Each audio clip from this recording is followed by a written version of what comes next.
खुदा मिला तो ये फासला है, खुदा तेरा ही ये फैसला है, खुदा होना था वो हो गया जो। গাইস এই অপুর মাথা থেকে কিন্তু ওইটা অনেক বড়। না মানে আমি কিন্তু বুর্জ খলিফার কথা বলছি, আর আপনারা যেটা ভাবছেন ওইটাও।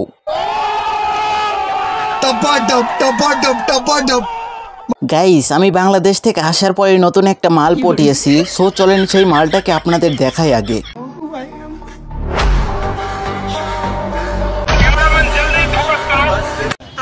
গাইস আপনারা কি একটা বিষয় খেয়াল করেছেন যে আমার মাথার চেয়ে কিন্তু ওইটা অনেক বড়। মানে আমি কিন্তু আমার সামনে থাকা কেকটার কথা বলছি, আর আপনারা যেটা ভাবছেন ওইটাও।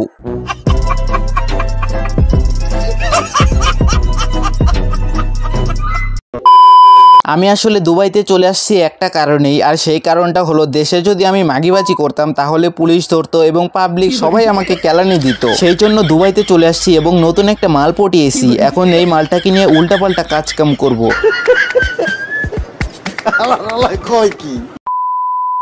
একটা টেডি শার্ট 400 থেকে 500 টাকা, কিনতে না পারলেই বস্তি কাকা।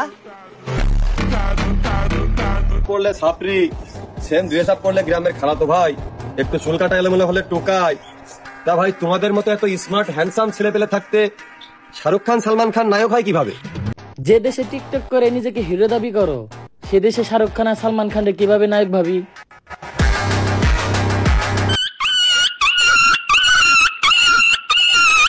একটা গোপন কথা আজকে বলেই দিই, তোমাদের সমালোচনাই আমার সফলতার কারণ। টেডি শার্ট পরলে ছাপরি, সেম ড্রেস আপ করলে গ্রামের খালাতো ভাই, একটু চুল কাটা এলোমেলো হলে টোকাই।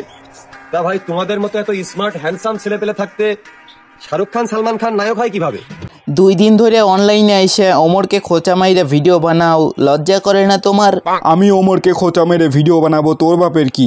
আমার চ্যানেলে ভিডিও ছাড়লে 2-3 লাখের উপর ভিউ হয় না, আর ওমরের চ্যানেলে একটা ভিডিও ছাড়লেই 5 থেকে 6 মিলিয়ন করে ভিউ হয়।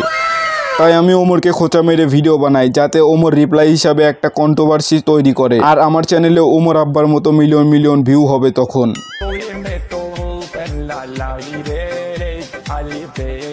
আর একটা সত্যি কথা তোমরা শুনে রাখো, আমি টিকটকের টোকাইদের সাপোর্ট করে ভিডিও বানাইতেছি, কারণ ওমর আব্বাকে তো হারাতে হবে। একা একা তো ওমর আব্বাকে হারাতে পারবো না, তাই টিকটকের টোকাই সেলিব্রিটিদের সাথে হাত মিলিয়ে এবার ওমর আব্বার পিছনে লাগছি। দেখি ওমর আব্বার একটা বাল ছিঁড়তে পারি কিনা।